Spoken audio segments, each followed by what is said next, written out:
Hello बच्चों, आपका स्वागत है आपके अपने YouTube चैनल कॉन्सेप्ट वाला पे।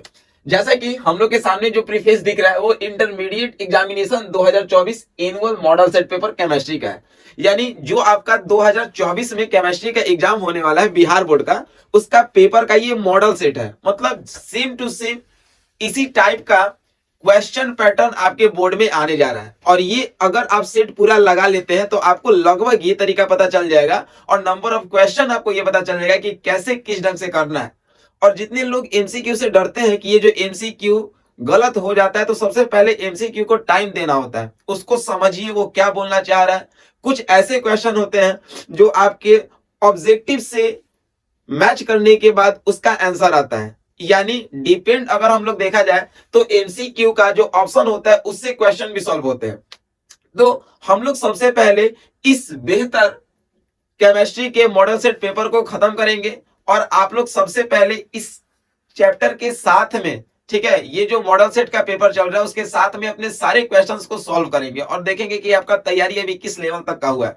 अगर आपका तैयारी नहीं भी हुआ है तो आप एक एक क्वेश्चन का तरीका सीखिए, नोट्स बनाइए। नोट्स का मतलब कि आप सारे क्वेश्चन को लिखिए और उसमें जो आपको ट्रिक बताया जाता है एमसीक्यू के लिए उसको आप कीजिएगा, तो आपका नंबर जो है वो बोर्ड में अच्छा आएगा। और बोर्ड में एक सबसे बड़ा खुशखबरी आप लोगों को तो बहुत पहले से ही मिलते जा रहा है, 2020-21 से ही, उससे भी पहले से मिलते जा रहा है।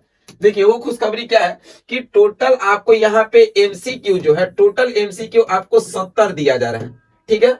और उसके बाद शॉर्ट क्वेश्चन, अगर हम लोग बात करते हैं शॉर्ट क्वेश्चन का, तो शॉर्ट क्वेश्चन की संख्या टोटल 20 रह रही है। अगर हम लोग बात करते हैं लॉन्ग क्वेश्चन, तो लॉन्ग क्वेश्चन की संख्या टोटल 6 रह रही है। अब आपको करना क्या है इसमें, तो इसमें आपको करना है कि सबका 50%, तो 70 का अगर 50% देखेंगे तो आपको 35 एमसीक्यू टच करना है, ठीक है। यानी 35 मान लो, तो 35 हाफ 20 है तो आपको 10 इसमें से सॉल्व करना है और 6 है तो यहाँ पे 3 करना है। तो टोटल आपको क्वेश्चन जो है वो कितना हो गया, 35, 10 45 और 3 48। यानी आपके पास टोटल नंबर ऑफ क्वेश्चन 96 है और आपको सॉल्व कितना करना है, 48। तो इससे बड़ा खुशखबरी आपके लिए क्या हो सकता है। तो इस चीज को आपको समझना होगा कि टोटल जितने भी, मतलब group A, group B, group C, यानी जितने भी क्वेश्चन दिए हुए हैं उसमें से आपको 50% ही क्वेश्चन को सॉल्व करना होता है, ठीक है। उसके साथ ही साथ आपको एक इंपॉर्टेंट इंफॉर्मेशन ये भी दे रहा है कि बिहार बोर्ड में पूरे चैप्टर से क्वेश्चन तो देता ही नहीं है। किस किस चैप्टर पे आपको ज्यादा फोकस आउट करना है इसको भी थोड़ा सा ध्यान देना होगा। आप सबसे बेहतर किसी भी टीचर से आप पढ़ाई कर रहे हैं तो उनके बनाए गए बेहतर नोट्स और आपके बनाए गए बेहतर नोट्स, ठीक है, इनको सबसे पहले आप अपने पास रखो। एनसीईआरटी बुक बहुत डिटेल में पढ़ना ये सीबीएसई बोर्ड के लिए होता है, ठीक है, आपके लिए उतना डिटेल में जाना भी नहीं है। सबसे बड़ा चीज कि अगर आपका नोट्स सही है तब आपको सॉलिड स्टेट कंप्लीट करना है, सॉल्यूशन चैप्टर कंप्लीट करना है, केमिकल काइनेटिक्स कंप्लीट करना है, इलेक्ट्रोकेमिस्ट्री कंप्लीट करना है। ये 4 आपका मेन है। ये 4 चैप्टर आपको बेसिकली मेन कंप्लीट करना है। हमने क्या क्या बोला, solid state, solution, electrochemistry, chemical kinetics. इस 4 चैप्टर के बाद ऑर्गेनिक में अगर आप 11th में भी ऑर्गेनिक अच्छे से पढ़े हो तो आपका बेसिक नोमेनक्लेचर आना चाहिए। उसके बाद बहुत सारे कंपाउंड में कौन कौन सा फंक्शनल ग्रुप है इसको आइडेंटिफाई करने आपको आना चाहिए। रिएक्टेंट दिया हो, प्रोडक्ट बनाने आना चाहिए। और उसके बाद हमारे चैनल पे बहुत सारा रिएक्शन, नेम रिएक्शन क्लास 12 का पूरा कंप्लीट करा दिया गया है, तो आप नेम रिएक्शन वहां से देख लो, ठीक है। इतना अगर कर लोगे तो पूरा ऑर्गेनिक आपका निकल जाएगा। और उसके साथ ही साथ पी ब्लॉक जो चैप्टर है उसको एक बार बस अच्छे से पढ़ लो, देख लो नोट्स, क्योंकि उससे एमसीक्यू आता है, ठीक है। और उसके बाद भी जो आपका चैप्टर है, ठीक है, हम ऐसा नहीं बोल रहे कि वो चैप्टर इंपॉर्टेंट नहीं है, लेकिन ये 4-5 चैप्टर जो है बहुत ही ज्यादा आपका इंपॉर्टेंट है, ठीक है। जनरल प्रिंसिपल से भी कुछ क्वेश्चंस आते हैं, ठीक है। तो जितने भी मेन क्वेश्चंस होंगे उनके लिए हम लोग फिर से एक वीडियो लेके आएंगे, उसमें बताएंगे कि कौन कौन सा टॉपिक आपको ज्यादा कवर करना है, ठीक है। चलिए आइए तो हम लोग पहले अपने इस सेट पे चलते हैं। आइए सबसे पहले हम लोग एमसीक्यू की ओर आगे बढ़ते हैं और हम लोग के पास यहाँ पे आइए पहला क्वेश्चन सामने आपके प्रीफेस पे आ गया। ठीक है, आइए अब हम लोग यहाँ पे सॉल्व करते हैं। हम लोग के साथ पहला क्वेश्चन यहाँ पे क्या है, पहला क्वेश्चन हम लोग के पास है कि इन NaCl क्रिस्टल यानी सोडियम क्लोराइड का आपके पास क्रिस्टल है, तो एक जो सोडियम आयन होगा वो कितने क्लोरीन आयन से घिरा होगा। अगर हम लोग बात करें कि हम लोग के पास एक सोडियम आयन है तो ये कितने क्लोरीन आयन, ये कितने क्लोरीन आयन से घिरा होगा, ये कितने क्लोरीन आयन से घिरा होगा। तो सबसे पहले समझिए कि इसके पास चार्ज कितना है। इसके पास चार्ज जो है, जैसे अगर हम लोग NaCl को डिसोसिएट करते हैं तो ये Na के ऊपर प्लस और Cl के ऊपर माइनस मिलता है, तो इसके ऊपर चार्ज कितना हुआ, एक चार्ज हुआ। मतलब प्लस माइनस का मतलब क्या, चार्ज तो एक ही ना है। अगर प्लस प्लस रहता माइनस माइनस रहता तो चार्ज दो बोलते। ठीक है, तो यहाँ पे हम लोग के पास एक प्लस एक माइनस यानी चार्ज जो है एक्चुअली में एक है। अब जो एटम को सराउंडेड में दिखाया जाता है, मतलब जो एटम घिरा होता है, ठीक है, उसका कॉन्फ़िगरेशन कीजिए तो 2 8 7 और जितने चार्ज से घिरा होता है उसको घटा दीजिए, तो 7 में से 1 अगर घटेगा तो आंसर बनेगा 6। तो इस क्वेश्चन का ऑप्शन जो आएगा वो 6 होगा। आप लोग कमेंट में अपना आंसर भी देते रहेंगे। हम आपको क्या बताएं, इस चीज को समझना कि अगर आपके पास NaCl क्रिस्टल है तो Na का जो आयन है वो कितने Cl के आयन से घिरा होगा, क्वेश्चन यही था। ठीक है, तो सबसे पहले NaCl को डिसोसिएट किए तो Na प्लस और Cl माइनस मिला। और प्लस माइनस का मतलब एक ही आयन इसके पास है और जो सराउंडेड होता है, जो घिरा होता है, उसका कॉन्फ़िगरेशन कीजिए। आउटर ऑर्बिट में 7 आया। ठीक है, अब जितना चार्ज घिरा है उसमें से 1 घटा दीजिए। ठीक है, एक आयन का हम लोग बात करेंगे। ठीक है, एक ही चार्ज घिर रहा है तो 1 घटा दी तो 7 में से घटेगा 6। तो इस प्रश्न का सही जवाब जो होगा वो हमारा 6 होगा। ठीक है, सब लोग टिक कर लेंगे और ऐसा क्वेश्चन आएगा तो आपको ऐसे ही सॉल्व करना होगा। आइए सेकेंड क्वेश्चन यहाँ पे है, geometry of match box is, यानी मैच बॉक्स कहने का मतलब जो दिया सलाई होता है उसका जियोमेट्री क्या होता है। तो आप यहाँ पे अगर स्टडी कीजिएगा तो ये जो क्वेश्चन आपको दिख रहा है ये सॉलिड स्टेट का है। ठीक है ना, और सॉलिड स्टेट में आपको हम स्टार्टिंग में ही लिखवा दिए थे कि ये जितने भी स्ट्रक्चर होते हैं उनके बीच का एंगल और साइड जो है वो कैसा होता है। ठीक है, तो यहाँ पे जो हम लोग मैच बॉक्स का बात किए दिया सलाई का, उसका जो जियोमेट्री होगा वो ऑर्थोरोम्बिक होगा। और जल्दी से आप ऑर्थोरोम्बिक का कॉन्सेप्ट देख लीजिए। अगर हम लोग बात करेंगे ऑर्थोरोम्बिक का अगर हम लोग बात यहाँ पे करते हैं तो इसमें A, B और C यानी जो तीनों साइड होगा वो कभी भी इक्वल नहीं होगा, लेकिन alpha equal to beta equal to gamma equal to 90 degree angle जो होगा उन लोग के बीच का 90 डिग्री होगा। जल्दी से इसको आप लोग लिख लो, जल्दी से लिख लो कि मैच बॉक्स का जियोमेट्री जो होगा वो ऑर्थोरोम्बिक होगा। और ऑर्थोरोम्बिक का शर्त है कि जो तीनों साइड होता है ABC यानी लेंथ वाला, ब्रेथ वाला, हाइट वाला, जो तीनों साइड होगा वो कभी भी इक्वल नहीं होगा, लेकिन तीनों के बीच का जो एंगल होगा वो 90 डिग्री होगा। आप अगर दिया सलाई देख रहे हो तो एज्यूम करो माइंड में कि जो उन लोग के बीच का एंगल होता है इसका और इसका हाइट का, तो वो तीनों के बीच का एंगल कितना होता है 90 डिग्री, यानी मैच बॉक्स का जियोमेट्री जो होगा वो ऑर्थोरोम्बिक यहाँ पे होगा। ठीक है, आइए अगला क्वेश्चन हम लोग बात करते हैं क्वेश्चन नंबर 3 की। क्वेश्चन नंबर 3 आपके सामने क्या बोल रहा है, क्वेश्चन नंबर 3 यहाँ पे ये बोल रहा है the number of octahedral voids in close packing of an sphere. देखिए भाई, एक सबसे इंपॉर्टेंट चीज आपको हम यहाँ पे बताने का प्रयास कर रहे हैं। ठीक है, अगर हमसे ऑक्टाहेड्रल वॉइड पूछे तो याद रखिएगा कि number of atom is equal to octahedral void होता है। ये ट्रिक है, इसीलिए तो आपको बोल रहे हैं कि एमसीक्यू हमारे साथ बने रहिए, बहुत बेस्ट इसमें ट्रिक मिलेगा। Number of void equal to क्या होता है ऑक्टाहेड्रल वॉइड्स। ठीक है ना, यानी किसी भी ऑक्टाहेड्रल वॉइड्स में अगर एटम पूछता है तो वो दोनों एक दूसरे के इक्वल होता है, ये याद रखिएगा। अगर यही हम लोग बात करेंगे टेट्राहेड्रल वॉइड्स का, 2 ही वॉइड होता है ना, एक ऑक्टाहेड्रल और एक टेट्राहेड्रल। अगर बात करेंगे टेट्राहेड्रल वॉइड्स का बात करेंगे तो टेट्राहेड्रल वॉइड्स में जो नंबर ऑफ एटम होगा वो दुगना हो जाएगा। ठीक है, तो कॉन्सेप्ट क्या बना कि अगर हम लोग बात करेंगे क्यूबिक यूनिट सेल, सिंपल सा चीज ले लो कि अगर बात किया क्यूबिक यूनिट सेल में ऑक्टाहेड्रल वॉइड्स कितना है, तो उसमें कितना नंबर ऑफ एटम होगा ऑक्टाहेड्रल वॉइड में। क्वेश्चन क्या बोले, क्यूबिक यूनिट सेल के ऑक्टाहेड्रल वॉइड में नंबर ऑफ एटम कितना होगा। अगर क्यूबिक यूनिट सेल 4 है तो ऑक्टाहेड्रल पूछे हैं तो नंबर ऑफ एटम भी 4 होगा। अगर हम टेट्राहेड्रल पूछ देंगे तो उसमें जितना भी क्यूबिक यूनिट सेल अगर 4 होगा तो नंबर ऑफ एटम उसमें कितना हो जाएगा 8, क्योंकि ये दुगना होता है।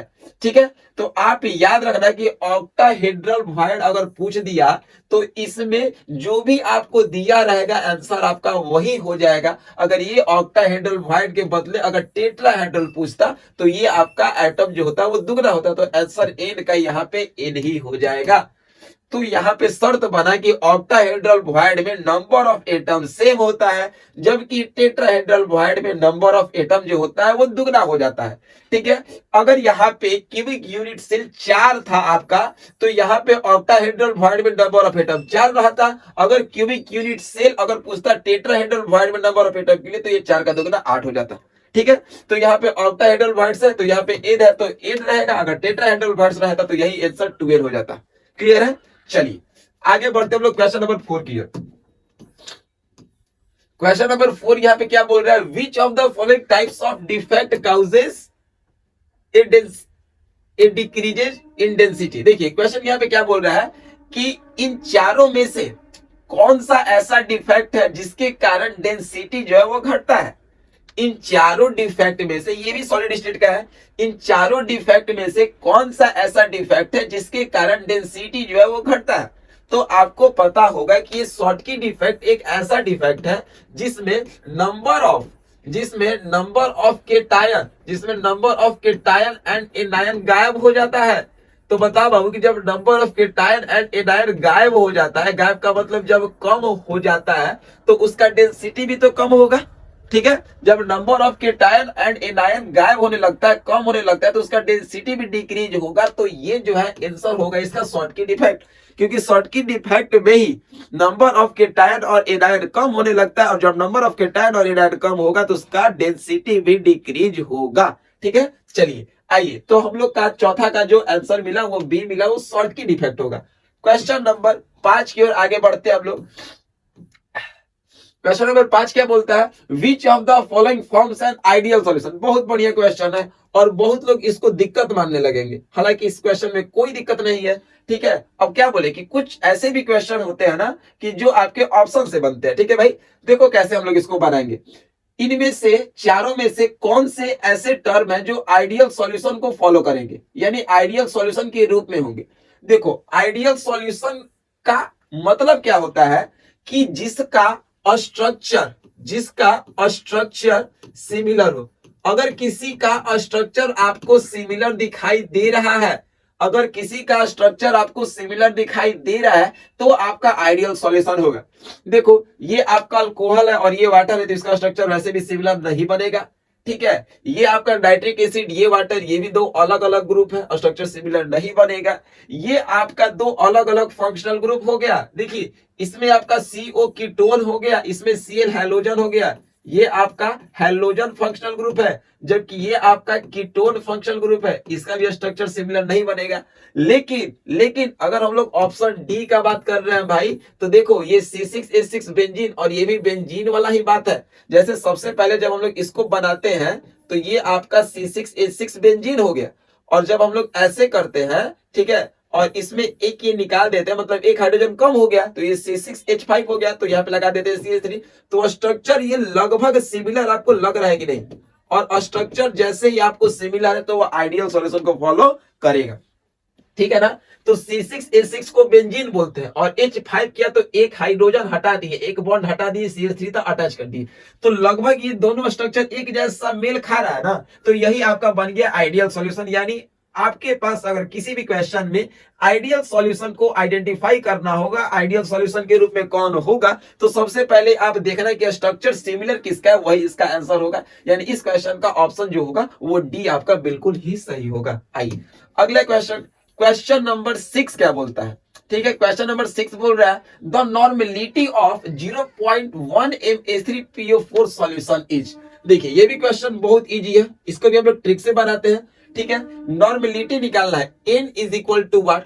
ठीक है, आपको नॉर्मेलिटी निकालना है, 0.1 m दिया है, यानी मोलारिटी का वैल्यू दिया हुआ है 0.1, और यहाँ पे H3PO4 का बात किया।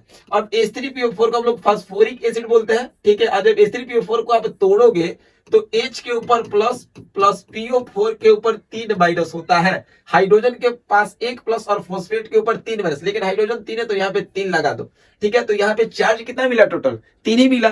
तो यहाँ पे एन फैक्टर, यानी एन फैक्टर का मतलब चार्ज या तो केटायन का या तो एनायन का, तो एन फैक्टर का वैल्यू यहाँ पे कितना मिला, 3 मिल गया, ठीक है।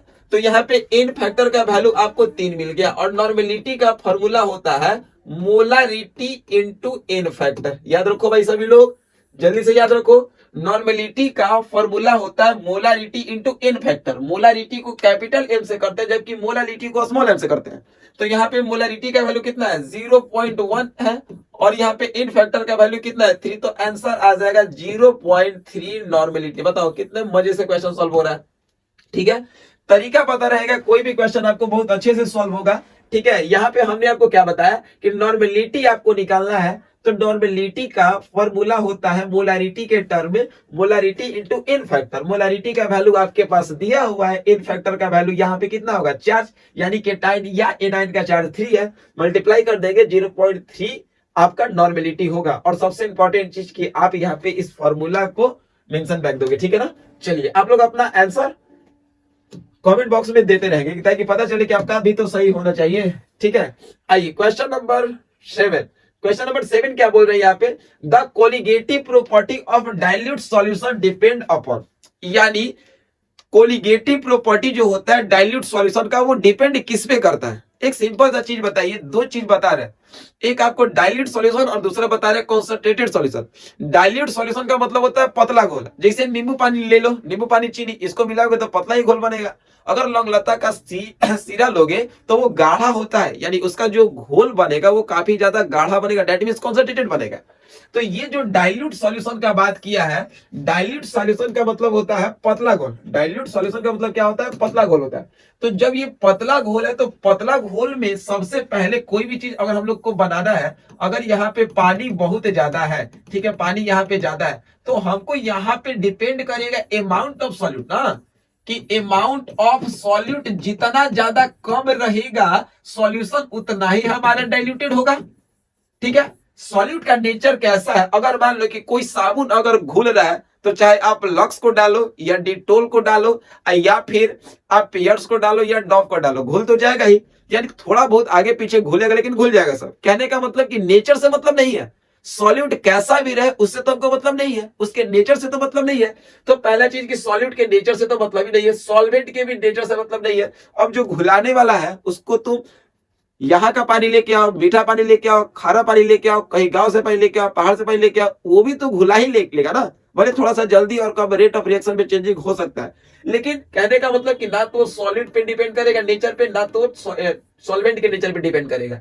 डिपेंड वो करेगा सॉल्वेंट पे तो कहीं से नहीं करेगा डिपेंड, तो क्या बच गया, the number of particle of solute. जितना कम सॉल्यूट का पार्टिकल उसमें डालोगे सॉल्यूशन जो है उतना ही ज्यादा डाइल्यूटेड होगा, और जितना ज्यादा अगर आप इसमें सॉल्यूट डाल दोगे, जितना ज्यादा अगर सॉल्यूट डाल दोगे तो सॉल्यूशन जो होगा वो डाइल्यूट नहीं हो पाएगा। तो याद रखना, डाइल्यूट सॉल्यूशन के लिए डिपेंड करता है number of particle of solute, यानी इसका सबसे बेहतर ऑप्शन जो होगा वो ऑप्शन सी होगा। आइए क्वेश्चन नंबर 8 की ओर हम लोग आगे बढ़ते हैं, ये भी बढ़िया क्वेश्चन है।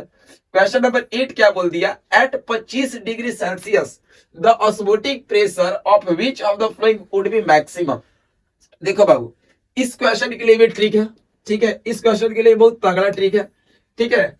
ऑस्मोटिक प्रेशर को करते हैं डिनोट पाई से, और ऑस्मोटिक प्रेशर जो है वो आपका मैक्सिमम कब होगा, जिसमें आई का वैल्यू यानी वॉन्टो फैक्टर, ठीक है, वॉन्टो फैक्टर का वैल्यू जितना ज्यादा होगा, यानी वॉन्टो फैक्टर का वैल्यू जितना ही ज्यादा होगा आपका ऑस्मोटिक प्रेशर उतना ही ज्यादा होगा। और वॉन्टो फैक्टर का मतलब क्या है, वो जितना ही ज्यादा आपका आयोडाइज करेगा। बताइए कितना सरलतर ढंग से आपको समझाने का प्रयास कर रहे हैं। अगर आपसे ऑस्मोटिक प्रेशर पूछता है कि किसका ज्यादा होगा, तो सबसे पहले आप आई का वैल्यू निकाल लो। अगर आई का वैल्यू जितना ज्यादा होगा आपका ऑस्मोटिक प्रेशर उतना ही ज्यादा होगा, और आई का फैक्टर ज्यादा करना है तो ज्यादा से ज्यादा उसको आयन मिलना चाहिए। अब अगर CaCl2, पहले तो ग्लूकोज आपको डिसोसिएट नहीं होगा, इसको तो ऐसे ही हटा दो। यूरिया डिसोसिएट नहीं होगा, इसको तो ऐसे ही हटा दो। अब बात हुआ CaCl2 और KCl, एकदम अच्छे समझो। CaCl2 में क्या होगा, Ca के ऊपर प्लस प्लस और Cl के ऊपर एक माइनस। Cl आपका 2 है तो यहाँ पे कर देंगे 2, और यहाँ पे कुछ नहीं है तो 1, तो 2 1 कितना हुआ 3, यानी आई का वैल्यू यहाँ पे 3 मिल गया। आगे देखते हैं, नंबर ऑफ मोल देखते हैं। ठीक है, 3 हो गया। अगर हम लोग KCl का करते हैं तो K के ऊपर प्लस और Cl के ऊपर माइनस 1, तो ये 1 और 1, तो यहाँ पे आई का वैल्यू 2 हो गया। तो सबसे ज्यादा आयोनाइज कौन हो रहा है, CaCl2, क्योंकि आई का फैक्टर यहाँ पे ज्यादा मिल रहा है, इसीलिए इसका ऑस्मोटिक प्रेशर भी सबसे ज्यादा होगा, मैक्सिमम होगा। ठीक है, चलिए आइए अगले क्वेश्चन की ओर हम लोग बढ़ते हैं, क्वेश्चन नंबर 9 की ओर। 9 क्या बोल रहा है, आइए। On passing 1 Farad of electricity through a dilute solution of an acid, the volume of hydrogen obtained at HTP। देखिए, सबसे पहले आपको मोल चाहिए, और आपको पता है कि 1 मोल इलेक्ट्रॉन का जो चार्ज होता है 96,500 कूलम्ब के बराबर होता है। तो ये क्वेश्चन पूरे का पूरे मोल पे आधारित होता है। तो सबसे पहले आप इस कंडीशन को समझो। सबसे पहले आपको इस कंडीशन को समझना होगा कि आपके पास ये एसटीपी दे दिया। ठीक है, अगर आपके पास एसटीपी दे दिया तो एसटीपी का मतलब होता है स्टैंडर्ड टेम्परेचर प्रेशर। ठीक है, स्टैंडर्ड टेम्परेचर प्रेशर, या किसी किसी क्वेश्चन में एनटीपी दे देता है, तो एनटीपी का मतलब होता है नॉर्मल टेम्परेचर प्रेशर। ठीक है ना, बात वही होता है। अब सबसे पहले देखो कि यहाँ पे हाइड्रोजन का बात किया, तो इसमें सबसे पहले आप मोल निकालो। अगर हम लोग के पास यहाँ पे हाइड्रोजन दिया हुआ है तो हाइड्रोजन का फॉर्म कब होगा, जब हम लोग हाइड्रोजन के 2 आयन को, ठीक है, क्या करेंगे, रिडक्शन करेंगे, यानी 2 इलेक्ट्रॉन के साथ जब गेन करवाएंगे तो ये 2 माइनस 2 प्लस कट जाएगा और H2 के फॉर्म में दिख जाएगा। और आपको पता होना चाहिए कि हाइड्रोजन गैस ऐसे ही दिखता है, फ्री स्टेट इसका ऐसा ही है। सबको पहले ये पॉइंट क्लियर हो गया। ठीक है, सबसे पहले क्या बताने का जिक्र किए कि आपके पास अगर हाइड्रोजन गैस है तो हाइड्रोजन गैस पहले बनता कैसे है, तो हाइड्रोजन के ऊपर 1 प्लस होता है। ठीक है, और हमको H2 लाना है, तो हम लोग यहाँ पे 2 है तो पहले 2 ला देंगे, और 2 इलेक्ट्रॉन का हम लोग यहाँ पे गेन करवाएंगे, तो 2 माइनस 2 प्लस कट गया। तो 2H प्लस के द्वारा जब यहाँ पे हमको H2 मिला, तो पहले वाला होता है आपका मोल, ये पहले वाला जो नंबर होता है ये आपका मोल होता है। तो यहाँ पे कह सकते हो कि 2 मोल था तो हमारा यहाँ पे H2 गैस मिला।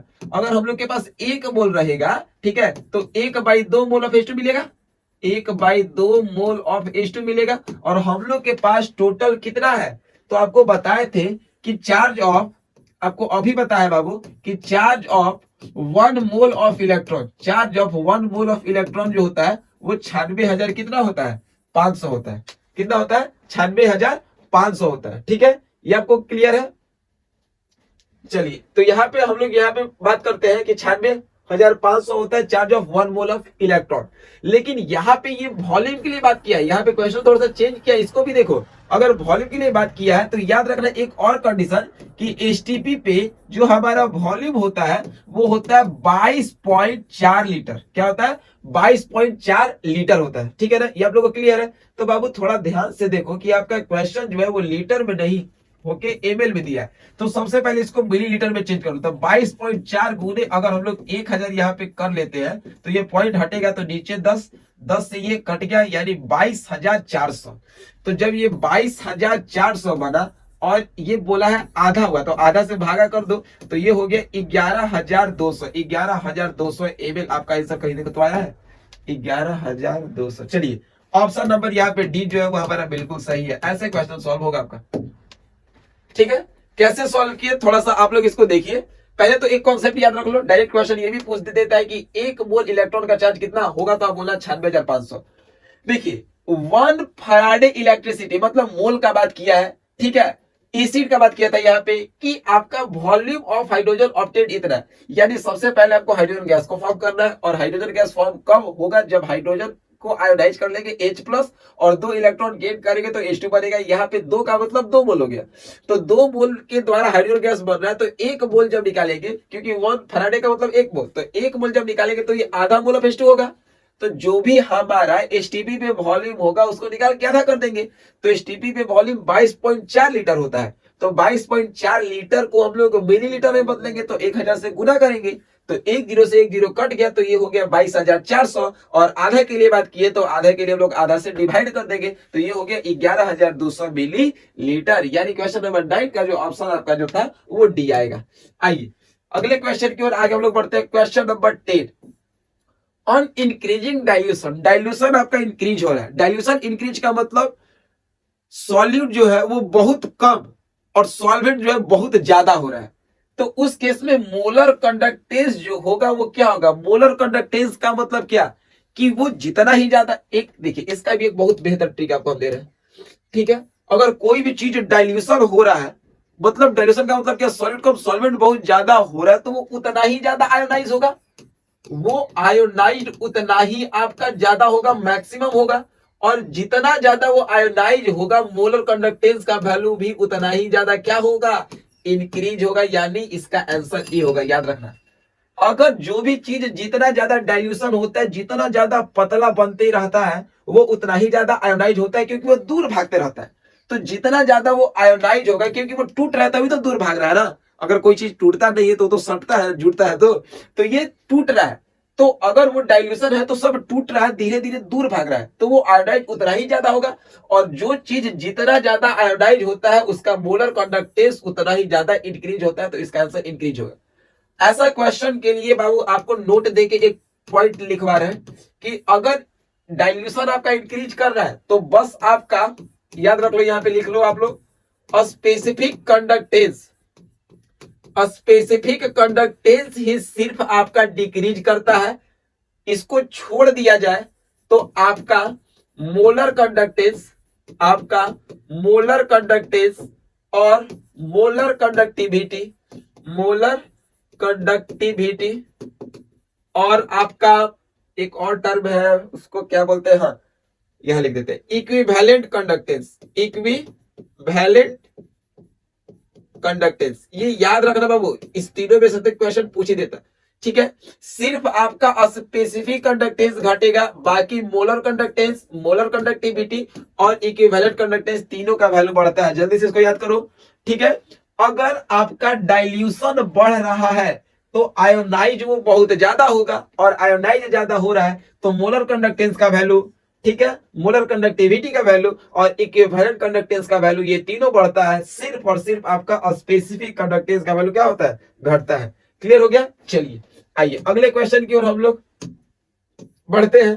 क्वेश्चन नंबर हम लोग का ये क्या था? क्वेश्चन नंबर हम लोग का ये 10 था। आइए 11 क्या बोल रहे हैं? 11 भी बढ़िया क्वेश्चन है। द स्टैंडर्ड ऑक्सीडेशन पोटेंशियल, यानी क्वेश्चन बोल रहा है स्टैंडर्ड इलेक्ट्रोकेमिस्ट्री का क्वेश्चन, ठीक है। स्टैंडर्ड ऑक्सीडेशन पोटेंशियल का वैल्यू जो है वो प्लस 0.763 दिया हुआ है। तो आपसे पूछ रहा है कि इस आरपी का वैल्यू क्या होगा? बस जस्ट अपोजिट होता है, क्योंकि एसओपी प्लस एसआरपी, ठीक है, आपको पता होगा एसओपी प्लस एसआरपी, ठीक है, इज इक्वल टू एसईपी होता है। और ये वैल्यू जो होता है वो न्यूट्रल जीरो होता है, ठीक है ना। एसओपी का मतलब स्टैंडर्ड ऑक्सीडेशन पोटेंशियल, एसआरपी का मतलब स्टैंडर्ड रिडक्शन पोटेंशियल और एसीपी का मतलब स्टैंडर्ड इलेक्ट्रॉन पोटेंशियल। तो यहाँ पे प्लस 0.763, तो क्या अगला करोगे कि वो कर्षण के जीरो दे, तो इसका जस्ट अपोजिट, तो इसका आंसर हो जाएगा माइनस 0.763, यानी ऑप्शन सी पे आप लोग टिक कर लेना, ठीक है। कमेंट बॉक्स में आप लोग आंसर देते रहना, ठीक है।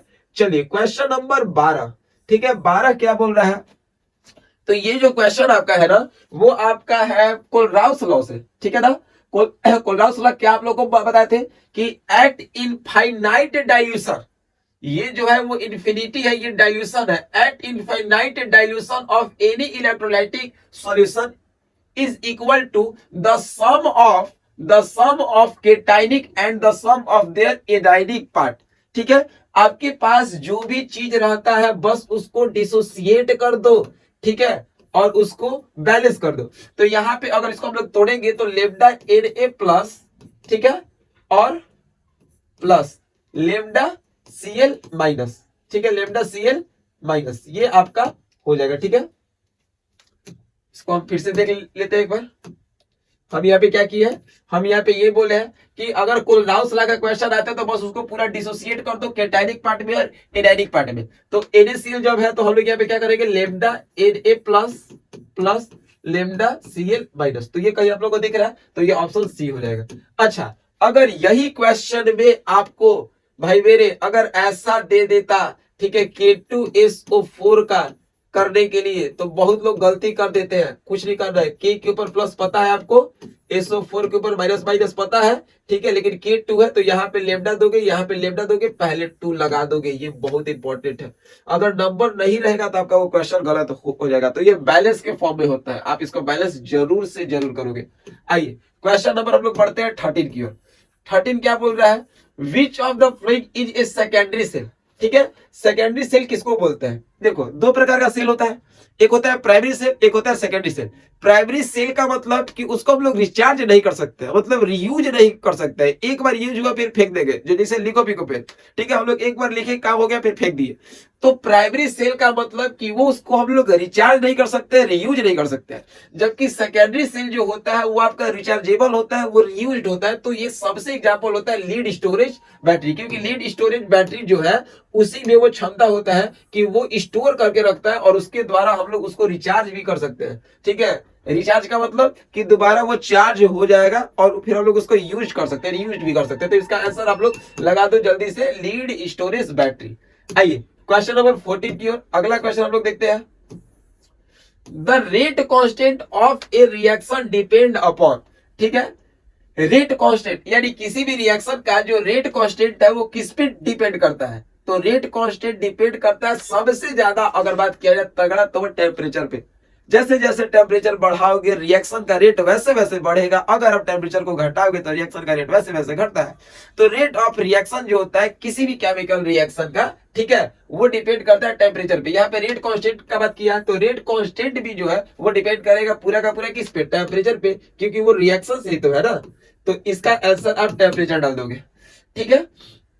आइए अगला क्वेश्चन का हम लोग बात करते हैं, क्वेश्चन नंबर 15 का। क्वेश्चन नंबर 15 यहाँ पे क्या बोल रहा है, the unit of rate constant for a first order reaction. इसके लिए एक आप ट्रिक हमसे लिख लो, ठीक है, इसके लिए आप ट्रिक लिख लो और फिर क्वेश्चन को सॉल्व कर लेना, ठीक है। इसके लिए ट्रिक क्या है, इसके लिए ट्रिक यह है, मोल बाय लीटर n-1 सेकेंड का पावर -1, ठीक है। ये आपका एक ट्रिक बच जाएगा। चलिए इसको हम लोग थोड़ा सा देख लेते हैं। अगर हम लोग यहाँ पे बात की है फर्स्ट ऑर्डर रिएक्शन का, ठीक है, तो फर्स्ट ऑर्डर रिएक्शन में यहाँ पे क्या होगा, यानी मोल पर लीटर n-1 की 1 - n। इसमें थोड़ा सा कंफ्यूजन है, लेकिन चलिए पहले इसको हम लोग देख लेते हैं, ठीक है। यहाँ पे क्या फर्स्ट ऑर्डर रिएक्शन, तो n का वैल्यू क्या होगा, यहाँ पे आपका 1 होगा, ठीक है। तो जैसे ही आपका n का वैल्यू यहाँ पे 1 होगा तो ये आपका मोल बाय लीटर, ठीक है, 1 - 1, ठीक है, और सेकंड का पावर -1, तो ये हो गया 0, 1 पे 1 घटेगा 0 और a का पावर 0 का वैल्यू होता है 1, तो इसका आंसर हुआ सेकंड का पावर -1, ठीक है ना। तो इस क्वेश्चन का आंसर होगा सेकंड का पावर -1। देखना थोड़ा सा इसमें लिटिल बिट कंफ्यूजन हो चुका है, ठीक है, n-1 या 1 - n यही थोड़ा सा चेंज होता है, बाकी आपका सब सही है, बाकी में कोई दिक्कत नहीं है, ठीक। तो क्वेश्चन नंबर हम लोग 16 की ओर पढ़ना था। If the initial concentration of the reactant is double, यानी किसी भी रिएक्शन में जो रिएक्टेंट जो है वो शुरुआती तौर पे डबल है, तो टाइम फॉर हाफ रिएक्शन भी उसका डबल हो जा रहा है, यानी आधा जो रिएक्शन है वो भी इसका क्या हो जा रहा है, डबल। तो ऑर्डर ऑफ रिएक्शन क्या होगा, ये बहुत सिंपल सा क्वेश्चन है, ये सारा आपको क्वेश्चन बताया गया है, ठीक है। तो इस क्वेश्चन का आंसर जो होगा वो 0 ऑर्डर रिएक्शन होगा, याद रखना बाबू। 0 ऑर्डर रिएक्शन में रिएक्टेंट का इनिशियल कॉन्सेंट्रेशन भी आपका डबल होता है और हाफ रिएक्शन जो है वो भी आपका डबल हो जाता है। और इस क्वेश्चन में एक और पॉइंट पूछ सकता है कि जो रेट ऑफ रिएक्शन है वो किसके इक्वल होता है, तो वो होता है रेट कांस्टेंट के। ये 2 क्वेश्चन इससे आ सकता है, आप इसको ऐसे सॉल्व कर लेना। तो इसका आंसर जो होगा वो 0 होगा। आइए क्वेश्चन नंबर 17, देखिए ये भी एकदम हलवा टाइप क्वेश्चन आ गया। Which of the following is correct for a reaction for first order? First order reaction में आपको पता है टी हाफ का वैल्यू निकालिए पहले। फर्स्ट ऑर्डर रिएक्शन में टी हाफ का जो वैल्यू होता है वो 0.693/K आता है। क्या वो रिएक्टेंट के कॉन्सेंट्रेशन पे डिपेंड किया, कहीं वो ए पे डिपेंड कर रहा है क्या, इसके फॉर्मूला में कहीं पे भी ए आ रहा है, तो ए नहीं आ रहा है, ए नहीं आ रहा है, ए नहीं आ रहा है, मतलब ये क्या एक प्योर नंबर है, यानी ये प्योर फॉर्म में आ गया, यानी इसका ऑप्शन जो होगा वो सी होगा। बस इस टाइप से क्वेश्चन को सोल्व करना है। बाकी लोग इसको कहते हैं बहुत भारी क्वेश्चन है, भारी कुछ होता ही नहीं है। आप अगर क्वेश्चन को थोड़ा सा टाइम दोगे, पढ़ोगे, तो क्वेश्चन खुद ब खुद वो अपना औकात दिखाने लगता है, ठीक है ना। तो विच of the following is correct for a reaction of first order, यानी फर्स्ट ऑर्डर रिएक्शन में जो टी हाफ का वैल्यू आता है वो 0.693 बाई के आता है। तो जब वो 0.693 बाई के आपका आया तो के का मतलब क्या है, रेट कांस्टेंट, यानी ये जो है इनिशियल कॉन्सेंट्रेशन पे डिपेंड नहीं किया, यानी ये एक प्योर फॉर्म में आ गया। तो प्योर फॉर्म वाला आंसर लगा दो। चलिए क्वेश्चन नंबर 18 पे आओ। क्वेश्चन नंबर 18 क्या बोल रहा है, 18 बोल रहा है एडजॉर्प्शन। देखो दो टर्म होता है, एक एडजॉर्प्शन, एक होता है एब्जॉर्प्शन, एक होता है जॉर्प्शन। इसमें बोल रहा है एडजॉर्प्शन इज द फेनोमेनन, यानी एडजॉर्प्शन एक घटना है जो किस सबस्टांस पे होता है। ठीक है, तो देखिए एडजॉर्प्शन में क्या होता है कि किसी चीज पे, किसी भी चीज का आके चिपक जाना, उसके अंदर नहीं जाना, चिपक जाना। जैसे अगर आप ब्लैक बोर्ड पे चौक से लिखते हो तो चौक जो है वो बोर्ड पे स्टिक कर जाता है, चिपक जाता है, तो वहां पे एडजॉर्प्शन होता है। ठीक है ना, याद रहेगा ना। एडजॉर्प्शन का मतलब कोई भी एक चीज दूसरे सरफेस पे जाके चिपक जाना उसको एडजॉर्प्शन बोलते हैं, और उसके अंदर घुस जाना मतलब उसको बोलते हैं एब्जॉर्प्शन। तो यहाँ पे एडजॉर्प्शन बोला है तो accumulate at the surface of the other substance. ठीक है ना, सिंपल सा चीज है, इसको हिंदी से भी देख लो। दूसरे पदार्थ की सतह पर जमा हो जाता है, ये सही है। अंदर प्रवेश करता है पिंड के अंदर, ना ये कभी नहीं होगा। नजदीक रहता है, ये भी नहीं होगा, डी भी नहीं होगा, यानी ऑप्शन जो है वो ए हो गया। ये तो आपको क्लियर है। एक्युमुलेट का मतलब उसके पास जाना, ठीक है, दूसरा सबस्टेंस उसके पास जाके चिपक जाता है। ठीक है, तो इसका सही आंसर जो है वो ऑप्शन ए होगा। ठीक है, ऑप्शन ए को सभी लोग टिक कर लेंगे। ठीक है, तो एडजॉर्प्शन का मतलब एक दूसरे के पास जाके चिपक जाना। ठीक है, उसको हम लोग बोलते हैं एडजॉर्प्शन। एब्जॉर्प्शन का मतलब उसके अंदर जाके घुस जाना। ठीक है, चलिए आइए अगला क्वेश्चन हम लोग के पास 19 नंबर का क्वेश्चन है। 19 नंबर क्या बोलता है, 19 नंबर ये बोल रहा है a catalyst is a substance which, catalyst क्या करता है, रिएक्शन के रेट को बढ़ाता है कि ताकि रिएक्टेंट से जल्दी से प्रोडक्ट बन जाए। अब सोचो कि अगर हमको कैटलिस्ट का मेन यूज पूछेगा या कैटलिस्ट का मतलब क्या होता है, तो कैटलिस्ट का मतलब यही होता है कि कम से कम समय में वो इक्विलिब्रियम स्टेब्लिश कर जाए। इक्विलिब्रियम का मतलब क्या है कि रिएक्शन कंप्लीट प्रोसीड हो जाए। ठीक है, मतलब रिएक्टेंट से प्रोडक्ट भी बनने लगे, और अगर वो डायनेमिक इक्विलिब्रियम का कंडीशन है तो प्रोडक्ट से रिएक्टेंट भी बनने लग जाए। मतलब इक्विलिब्रियम का मतलब कि रिएक्शन प्रोसीड हो चुका, तो कम से कम समय में इक्विलिब्रियम तक पहुंचना, यानी shortage the time to reach equilibrium, यानी इसका सबसे सटीक आंसर यही होगा बाबू। ठीक है, आप यहाँ पे काम कर लोगे कि अगर आपसे इस टाइप का क्वेश्चन पूछेगा कैटलिस्ट का यूज, तो सबसे पहले कि जल्दी इक्विलिब्रियम तक पहुंचना है और जल्दी पहुंचने में समय कम लगना चाहिए, तो इसका ऑप्शन जो होगा वो सी होगा। ठीक है, आइए क्वेश्चन नंबर 20 की ओर हम लोग जल्दी से बढ़ते हैं। The stability of lyophobic colloids, सबसे पहले तो आपको लायोफोबिक समझना होगा। लायोफोबिक का मतलब कि ये लिक्विड सबस्टेंस से दूर भागता है, लेकिन इसको उसमें कोई लोग डाल देता है। ठीक है, देखते हो ना, कोई ऐसा भी लोग होता है जिसको इस चीज से नफरत होता है लेकिन उसके पास वो रहता है। ठीक है, तो लायोफोबिक का मतलब कि इसको लिक्विड पार्टिकल से बहुत ही ज्यादा नफरत होता है। ये लिक्विड को अपने पास नहीं अट्रैक्ट होने देता है, मतलब उससे इसको नफरत बहुत ज्यादा है। जैसे सास बहू को देख लो, ठीक है, उन दोनों में जल्दी पटरी नहीं खाता है। ठीक है ना, उन दोनों में 36 का आंकड़ा होता है। ठीक है, तो कहने का मतलब यहाँ पे ये बताया लायोफोबिक का मतलब कि जिसको लिक्विड से बहुत ही ज्यादा नफरत होता है, और लायोफिलिक का मतलब कि जो लिक्विड को अपनी ओर अट्रैक्ट करता है। तो यहाँ पे बोला है कि लायोफोबिक कोलाइड्स का स्टेबिलिटी कब होगा, तो इसका स्टेबिलिटी होता है चार्ज ऑफ पार्टिकल पे डिपेंड करता है। अगर वो पार्टिकल के पास जितना ही ज्यादा चार्ज है वो उतना ही ज्यादा स्टेबल होगा। और कहीं ना कहीं एक पॉइंट और याद रखना कि लायोफोबिक जो होता है वो गोल्ड नंबर के लिए होता है। वो किसके लिए वैलिड होता है, गोल्ड नंबर के लिए वैलिड होता है। तो दो चीज बताएं कि दो चीज आपको बताए कि अगर हम लोग लायोफोबिक का बात किए हैं तो लायोफोबिक जो होता है वो चार्ज ऑन पार्टिकल, जितना ज्यादा पार्टिकल के पास चार्ज होगा वो उतना ही ज्यादा स्टेबल होगा। और लायोफोबिक जो है वो गोल्ड नंबर के लिए वैलिड होता है। यानी मेरे समझ से ये दोनों क्वेश्चन यहाँ पे आपका सिमट गया होगा। ठीक है, ये जो दोनों क्वेश्चन है वो आपका यहाँ पे बन गया। क्या बना आपको कि stability of lyophobic colloid charge on particles. ठीक है, ये आपका चार्ज ऑन पार्टिकल्स पे काम करेगा। जितना ज्यादा पार्टिकल्स के पास चार्ज होगा उतना ही ज्यादा ये स्टेबल होगा। और गोल्ड नंबर किससे संबंधित रखता है, तो गोल्ड नंबर जो होगा अभी आपको बताया लायोफिलिक, ये गलत हो गया भाई, लायोफोबिक कोलाइड से संबंध रखता है।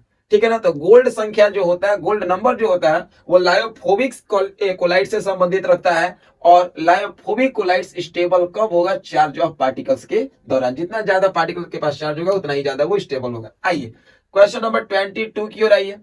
क्वेश्चन नंबर 22 क्या बोल रहा है? 22 बोल रहा है sulphide ore are generally concentrated by, ठीक है, ये जनरल प्रिंसिपल वाला से आया है क्वेश्चन। सल्फाइड ओर, देखो भाई दो ओर होता है, एक सल्फाइड ओर जिसको रोस्टिंग प्रोसेस से काम करते हैं, एक होता है कार्बोनेट ओर जिसको कैल्सिनेशन प्रोसेस से काम करते हैं। इसका कंप्लीट जो है मिनरल्स ओर वाला एक वीडियो में हम कंप्लीट आपको समझा दिए, वहां से जाके देख के आप कंप्लीट कर सकते हो, बहुत बेहतर तरीका से क्विक शॉर्ट रिवीजन आपको हम दिए हैं।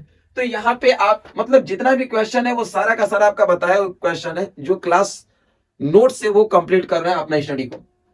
तो सल्फाइड ओर जो है उसको हम लोग कॉन्सेंट्रेटेड किस प्रोसेस से करते हैं? तो बाबू याद रखना है, इसके लिए आपको हम कुछ इंपॉर्टेंट घटना आपको बता रहे हैं, ठीक है, आप याद रखना। देखिए दो मेथड अभी स्टार्टिंग में आता है, एक को हम लोग बोलते हैं हाइड्रोलिक वॉशिंग मेथड, एक को हम लोग बोलते हैं हाइड्रोलिक वॉशिंग मेथड। ये भी पिछले क्लासेस में ऐसा बताया गया था, hydraulic washing method. Hydraulic washing method से हम लोग मेटल हैवी रहता है, ठीक है, और जो भी इम्प्यूरिटीज होता है वो हल्का होता है, लाइटर, उसको हम लोग सेपरेट करते हैं। और ज्यादातर इसमें कार्बोनेट और होता है, ठीक है, या कुछ कुछ ऑक्साइड और होता है, ठीक है।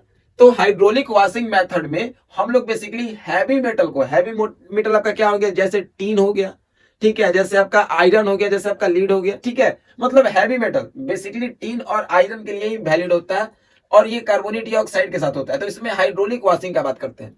जबकि सल्फाइड और इसका जस्ट उल्टा होता है, उसमें लाइटर जो होता है वो मेटल होता है, ठीक है, लाइटर जो होता है, हल्का जो होता है वो मेटल होता है, और भारी जो होता है वो इम्प्यूरिटीज होता है, ठीक है। और उसके लिए आपका जो प्रोसेस आता है उसका नाम है फ्रोथ फ्लोटेशन मेथड, इसको हम लोग बोलते हैं झाग प्लवन विधि, ठीक है। इसमें आपको क्या किया जाता है कि सबसे पहले पानी में पाइन ऑयल को मिला दिया जाता है कि ताकि वो झाग बने, और उसके बाद जो भी सल्फाइड ओर वाला है, ठीक है, उसको क्रश करके उसका पाउडर बना दिया जाता है, फिर उसको ऊपर से डाला जाता है। तो जो भारी चीज होगा वो नीचे तल पे बैठ जाएगा, और जो हल्का होगा वो ऊपर पानी में पाइन ऑयल के साथ झाग बनाएगा, और फिर वो झाग वाला चीज को एक पास ला देंगे, फिर उससे हम लोग क्या करते हैं, रिडक्शन करते हैं, फिर इम्प्योर, फिर रिफाइनिंग करके प्योर करते हैं। तो फ्रोथ फ्लोटेशन प्रोसेस से सल्फाइड ओर का काम करते हैं, जिसमें मेटल हल्का होता है, इम्प्योरिटीज भारी होता है, ठीक है। सेकंड आपको हाइड्रोलिक वॉशिंग बताया है, जिसमें मेटल भारी होता है, इम्प्योरिटीज हल्का होता है, इसमें ऑक्साइड और कार्बोनेट और दोनों होता है। चलिए आइए अगले क्वेश्चन की ओर हम लोग पढ़ते हैं। अगला क्वेश्चन जो है question number 23, which of the flowing metal is extracted bye complex formation method, ठीक है, इनमें से कौन सा मेटल को हम लोग एक्सट्रैक्ट करते हैं कॉम्प्लेक्स फॉर्मेशन मेथड से, ठीक है। कॉम्प्लेक्स इसमें कौन होता है? तो कॉम्प्लेक्स का मतलब बेसिकली आप यहाँ पे सिल्वर कह सकते हो, क्योंकि ये सब तो हम लोग आसानी से एक्सट्रैक्ट कर ही सकते हैं, जिंक का कर सकते हैं, मरकरी का कर सकते हैं, ठीक है, सिल्वर के फॉर्म में होता है, कॉपर का कर सकते हैं, सिल्वर का थोड़ा सा क्या बहुत ही ज्यादा उसमें कॉम्प्लेक्स होता है, ठीक है, ये जल्दी होता ही नहीं है। तो इसका आंसर जो होगा वो क्या आपका होगा, सिल्वर हो जाएगा, ठीक है ना। चलिए क्वेश्चन नंबर हम लोग 24 की और आगे हम लोग बढ़ते हैं। क्वेश्चन नंबर 24 क्या बोल रहे हैं यहाँ पे, जोन रिफाइनिंग, याद रखना भाई, जोन रिफाइनिंग मेथड का हम लोग यूज किसके लिए करते हैं? अल्ट्रा प्योर मेटल के लिए, जिसको एकदम प्योर शुद्धि चाहिए, अच्छे लेवल पे चाहिए, उसके लिए हम लोग जोन रिफाइनिंग करते हैं। तो इसका आंसर होगा अल्ट्रा प्योर मेटल। ये सारा इंपॉर्टेंट क्वेश्चन है, ठीक है, ये आपका आंसर हो जाएगा अल्ट्रा प्योर मेटल के लिए हम लोग जोन रिफाइनिंग का प्रयोग करते हैं। आइए क्वेश्चन नंबर 25 क्या बोल रहा है, during the extraction of iron slag produced, ठीक है, स्लैग क्या होता है, gangue plus flux, gangue plus flux is equal to slag बनता है, ठीक है ना, gangue plus flux is equal to slag बनता है। मतलब कि किसी भी ओर में जो मेटल रहता है, एक इम्प्यूरिटीज निकलता है और एक के द्वारा निकाला जाता है, तो एक गैंग और एक फ्लक्स कहलाता है, दोनों को मिलकर स्लैग, और इसका हो जाएगा कैल्शियम सिलिकेट, यानी ये CaSiO3, आप इसका याद रखना, यानी इसका जो ऑप्शन होगा वो आपका डी होगा, ठीक है। चलिए आगे आइए, तो अब हम लोग बात करते हैं क्वेश्चन नंबर 26 की ओर। चलिए सारा क्वेश्चन को ऐसे ही आप लोग को बनाते हुए चलना है। 26 क्या बोल रहा है, which of the following oxide of nitrogen is paramagnetic. देखो दो होता है, एक को बोलते हैं डायमैग्नेटिक और एक को बोलते हैं पैरामैग्नेटिक। अगर हम लोग पैरामैग्नेटिक का बात कर रहे हैं तो पैरामैग्नेटिक में जिसके पास अनपेयर्ड इलेक्ट्रॉन जो होगा वो होगा, और डाईमैग्नेटिक का मतलब जिसके पास अनपेयर्ड इलेक्ट्रॉन नहीं होगा, यानी डाईमैग्नेटिक का मतलब इवन और पारा का मतलब ऑड। तो अगर हम लोग यहाँ पे नाइट्रस ऑक्साइड का बात करते हैं, NO2 का बात करते हैं, तो चेक करो इनका एटॉमिक नंबर 7 प्लस O का 8, तो 8 8 16, तो 16 और 4 20 और 3 23, तो ये हो गया ऑड नंबर, इसके पास अनपेयर्ड इलेक्ट्रॉन होगा। ठीक है, तो ये आपका हो गया पारामैग्नेटिक, यानी पारामैग्नेटिक जो होगा वो आपका आंसर होगा NO2। चलिए अगला क्वेश्चन की ओर हम लोग बढ़ते हैं। 27 ले लो। 27 क्या बोला है कि the oxidation state of phosphorus, phosphorus कहां से कहां तक होता है, ये आपको बहुत बार बताया गया। -3 से +5, -3 -2 -1 0 +1 +2 +3 +4 +5 तक ये कंपाउंड को बनाता है। तो इसका जो ऑक्सीडेशन स्टेट होगा वो आपका -3 से +5 होगा। जल्दी से इसको टिक करो सभी लोग, -3 से +5 इसका आंसर होगा। आइए क्वेश्चन नंबर 28 की ओर आगे बढ़ते हैं। क्वेश्चन नंबर 28 क्या बोल रहा है, which of the following oxide is most acidic. देखिए आइए इसको सीखिए, इसका ट्रिक भी लिख सकते हैं आप लोग। मोस्ट एसिडिक बोला है, देखिए मोस्ट एसिडिक के लिए हमारे पास एक ट्रिक है। मोस्ट एसिडिक के लिए ट्रिक ये है कि साइज इसका कम होना चाहिए, ठीक है, और इलेक्ट्रोनिगेटिविटी इसका ज्यादा होना चाहिए। ठीक है, तो इसमें बताइए, और ऑक्सीजन का मात्रा जिसके पास ज्यादा होगा वो उतना ही ज्यादा एसिडिक होगा। तो ऑक्सीजन से तो पता नहीं चल पाएगा, क्योंकि ये भी 5, ये भी 5, ये भी 5 और ये भी 5, खत्म होगा क्या नहीं। तो अगर हम लोग साइज की बात करेंगे तो इसमें सबसे छोटा जो साइज दिख रहा है वो आपको नाइट्रोजन का ही दिख रहा है। तो एक तो साइज के बिहाफ से भी नाइट्रोजन होना चाहिए, और सबसे ज्यादा इलेक्ट्रोनिगेटिविटी का बात कर रहे हैं तो वो भी नाइट्रोजन का ही है। यानी हमारा जो हर तरीके से आंसर जो है वो N2O5 की ओर मूव कर रहा है। क्यों? क्योंकि मोस्ट एसिडिक का आपको हम तरीका बताया है कि साइज कम, ऑक्सीजन ज्यादा और इलेक्ट्रोनिगेटिविटी ज्यादा, और ये तीनों फुलफिल कर रहा है किसको, N2O5 को। ठीक है, चलो क्वेश्चन नंबर 29 आ जाओ। 29 बोला है formic acid react with concentrated sulphuric acid to form. इसमें कुछ मिसिंग है भाई, कुछ बोर्ड की तरफ से इसमें मिसिंग है, मतलब यहाँ पे कुछ आपका छूटा हुआ है। ठीक है, यहाँ पे आपका छूटा हुआ है, लेकिन इस क्वेश्चन के अकॉर्डिंग अगर हम लोग बात करेंगे तो फॉर्मिक एसिड का मतलब उसके पास कार्बन है, यानी CO2 बाहर निकलेगा, लेकिन यहाँ पे कुछ आपका मिसिंग है। ठीक है ना, चलिए कोई बात नहीं, गलती सबसे होता है। आइए क्वेश्चन नंबर 30 की ओर आगे हम लोग बढ़ते हैं। 30 क्या बोल रहा है, सल्फर मॉलिक्यूल, ठीक है, वो डाइएटॉमिक होता है कि ट्राइएटॉमिक होता है कि टेट्राएटॉमिक होता है कि ऑक्टाएटॉमिक होता है। सबसे पहले आप यहाँ पे सीखिए। ठीक है, H2 HON FCl Bri, ये सारा 2 के फॉर्म में होता है। Hydrogen H2 O2 N2 F2 Cl2 Br2 I2। अगर इसमें से कुछ भी पूछ देगा वो डाइएटॉमिक। अगर फास्फोरस पूछेगा तो P4 के फॉर्म में होता है, तो इसको हम लोग बोलेंगे टेट्रा एटॉमिक। क्या बोलेंगे, टेट्रा एटॉमिक बोलेंगे। अगर यही पूछ दिया सल्फर का तो सल्फर 8 के फॉर्म में होता है, तो इसको हम लोग कहेंगे ऑक्टा एटॉमिक। ऑक्टा एटॉमिक इसको हम लोग बोलेंगे। इस क्वेश्चन का सही जवाब जो होगा वो ऑप्शन डी होगा। इस क्वेश्चन का जो सही जवाब होगा वो क्या होगा मेरा, ऑप्शन डी होगा। चलो क्वेश्चन नंबर 31 भी यहीं पे हम लोग देख लेते हैं। क्वेश्चन नंबर 31 क्या बोलता है कि इलेक्ट्रॉनिक विन्यास यानी इलेक्ट्रॉनिक कॉन्फ़िगरेशन पूछ रहा है किसका, यहाँ पे आपका कॉपर का। तो कॉपर का 29 होता है, तो 29 के अनुसार तो होना चाहिए यही 18 2 20 9 29। लेकिन ये जो बनता है क्वेश्चन कॉपर वाला, याद रखिएगा ये फुलफिल कॉन्सेप्ट में बनता है। फुलफिल का मतलब लास्ट वाले सेल को फुलफिल करना है, यानी डी वाले को फुलफिल करना है। तो इसके पास 9 है, लेकिन इसको 10 कर दो, बगल वालों को एक कम कर दो, यानी ये ऑप्शन आपका सही होगा। ठीक है, 18 10 28 और 29 ये सही होगा। ये आपका गलत होगा, क्यों? क्योंकि लास्ट वाले को फुलफिल करना है, इसको 10 करना है। तो यहाँ पे ऑप्शन जो होगा वो आपका बी सही होता है।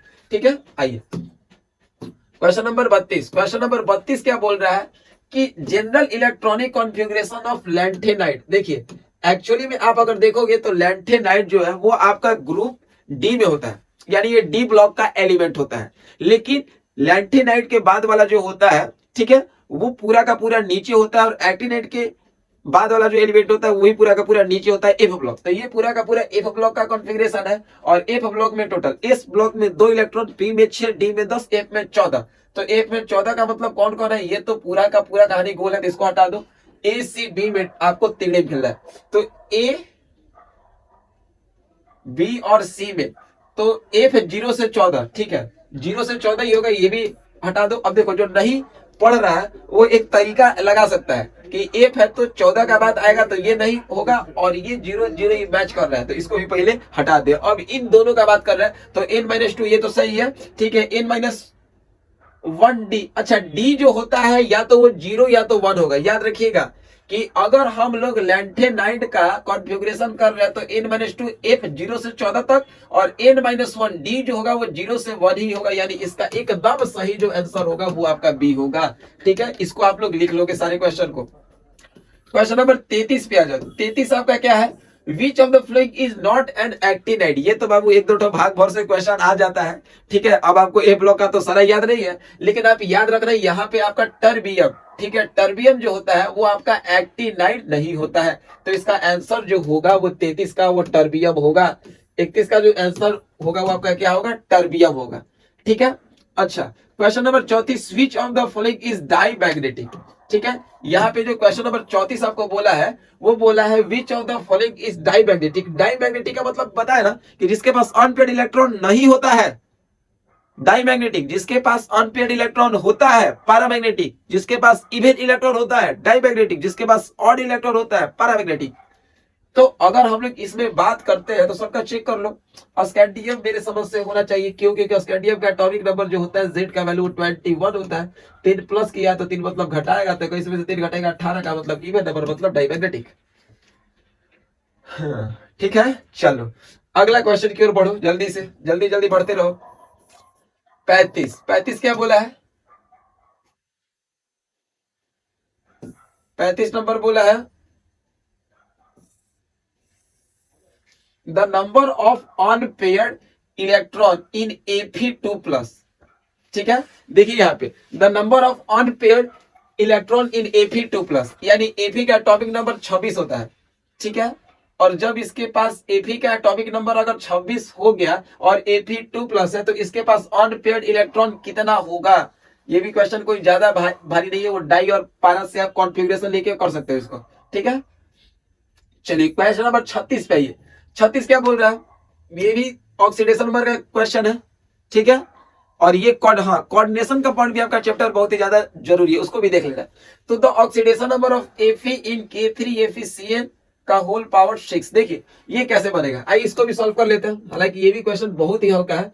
देखिए किसका निकालना है, तो एक्टिव एलिमेंट इसमें Fe बनेगा, तो K का कितना होता है, K का +1 होता है, तो +1 × 3 प्लस Fe का निकालना है, x बोल दो, और Cn का -1 होता है, तो -1 × 6 चार्ज लिए इक्वल टू हो गया 0। तो ये 3 + x - 6 इज इक्वल टू 0, तो 3 + x इक्वल टू ये हो गया 6। तो यहाँ पे x जो होगा वो 6 - 3, यानी x का वैल्यू देखो तो +3 आया, x का वैल्यू +3 हाँ चलो ठीक है। तो इस क्वेश्चन का जो आंसर होगा वो +3 होगा। क्यों, कैसे, तो इसका तरीका आपको बताया है कि यहाँ पे K3FeCN का पावर 6 था, और यहाँ पे K का चार्ज +1 होता है, Cn का मतलब साइन -1 चार्ज होता है। ऑक्सीडेशन नंबर किसी भी कंपाउंड का, न्यूट्रल कंपाउंड का 0 सॉल्व कर दी, ठीक है। यहाँ तक तो क्लियर है। आइए आगे करते हैं हम लोग। अगला क्वेश्चन हम लोग करते हैं 38, ठीक है। 36 था ना, 37 ऑल लिगेंड्स। देखिए जितने भी लिगेंड्स होते हैं उनका कहानी इलेक्ट्रॉन से होता है, और इलेक्ट्रॉन का कहानी जो होता है वो लेविस बेस के साथ होता है, ठीक है। तो क्वेश्चन नंबर 37 का जो ऑप्शन होगा वो मान देना बी, लेविस बेस, ठीक है। आइए क्वेश्चन नंबर 38 क्या बोल रहा है, 38 क्वेश्चन बोल रहा है द स्ट्रक्चर ऑफ NiCN4, ठीक है। ये CN4 है, इसी से आपको पता चलता है कि जब यहाँ पे आपका ये CN4 है, ठीक है, CN4 है, तो इसका स्ट्रक्चर क्या होगा, तो इसका जो स्ट्रक्चर होता है वो बेसिकली आपका होगा यहाँ पे स्क्वायर प्लेनर। यहाँ पे आपका क्या होगा, स्क्वायर प्लेनर। तो आप इसका आंसर याद रखना, स्क्वायर प्लेनर होता है। क्या होता है इसका आंसर। तो अगला हम लोग बात करते हैं क्वेश्चन नंबर 39 की ओर, यानी 39 जो है विटामिन B12 कंटेंट, यानी विटामिन B12 किसमें मिलता है, कोबाल्ट, आयरन, मैग्नीशियम और निकेल। तो इसका आंसर होगा कोबाल्ट। याद रखो जल्दी से, विटामिन B12 किसे मिलता है, कोबाल्ट में आपको मिलता है, ठीक है। आइए क्वेश्चन नंबर 14 क्या बोल रहा है, 40 बोल रहा है which of the following has zero dipole movement, यानी जीरो डाइपोल मूवमेंट किसका होगा, ठीक है। तो जीरो डाइपोल मूवमेंट का मतलब क्या, सबसे पहले देखो ये जो CCl4 दिख रहा है, इधर भी क्लोरीन, इधर भी क्लोरीन, इधर भी क्लोरीन, इधर भी क्लोरीन, तो इसके चलते चार्ज 0 0 0 0, डाइपोल मोमेंट किसका यहाँ पे आपका 0 होगा, तो CCl4, क्योंकि चारों तरफ तक इलेक्ट्रोनेगेटिविटी सेम ना होगा और डायरेक्शन जस्ट अपोजिट हो गया, तो इसका वैल्यू तो कट छट के 0 आएगा, तो इसका आंसर आपको बोलना होगा CCl4। ठीक है, आइए क्वेश्चन नंबर 41 क्या बोल रहा है, 41 बोल रहा है which of the following is a gem dihalide. ठीक है ना, यानी 12th में बहुत अच्छे से बताया गया था जेम डाइहेलाइड और विसिनल डाइहेलाइड। जेम डाइहेलाइड का मतलब क्या, जैसे अगर आप इस क्वेश्चन को सॉल्व करते हो भाई मेरे, तो इस क्वेश्चन को देखो कैसे क्या करना, CH3 सिंगल बॉन्ड CH, ठीक है, एक ही कार्बन पे दो हैलोजन, एक ही कार्बन पे दो हैलोजन, इसको बोलते हैं जेम डाइहेलाइड। तो CH3CHBr2, एक ही कार्बन पे दो हैलोजन, ये कहलाता है जेम डाइहेलाइड, यानी इसका ऑप्शन जो होगा वो ए हो जाएगा। ठीक है, चलो क्वेश्चन नंबर 42 क्या बोलता है, तो क्वेश्चन नंबर 42 यहाँ पे है from which of the following chloroform is form, यानी इन चारों में से क्लोरोफॉर्म आपको कौन देगा, यानी क्लोरोफॉर्म आपको कौन देगा, तो यहाँ पे प्रोपानोल, प्रोपेन 2 देगा, प्रोपेन 2 जो है वो आपको देता है CH3, एक कम देता है, ठीक है, COONA प्लस CHCl3, याद आप रखना, ठीक है, एक कम आपको देता है।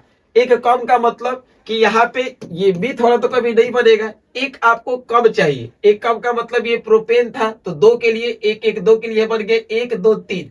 देखिए सबसे पहले आप यहाँ पे समझो, एक कॉन्सेप्ट को समझो, आपको क्लोरोफॉर्म बनाना है तो क्लोरोफॉर्म का फॉर्मूला होता है CHCl3, आपके पास प्रोपेन था तो प्रोपेन का मतलब 3 कार्बन, तो देखो यहाँ पे 1 2 और एक 3 कार्बन यहाँ पे दिख गया, एक कम इसमें नहीं आता, ठीक है ना, 1 2 3 कार्बन दिख गया, और 2 का मतलब सेकेंड स्ट्रक्चर पे अल्कोहल होगा, उसी को हटा के ये आपका सोडियम और हेलोजन ग्रुप वाला आता है। तो याद रखना प्रोपेन 2 से आपको सोडियम एसीटेट या सोडियम इथानोइड भी मिलेगा और आपको यहाँ पे क्लोरोफॉर्म भी मिलेगा। ठीक है, यहां तक आप लोगों को क्लियर हो गया। अगला क्वेश्चन यहाँ पे हम लोग बात करते हैं क्वेश्चन नंबर 43 की ओर।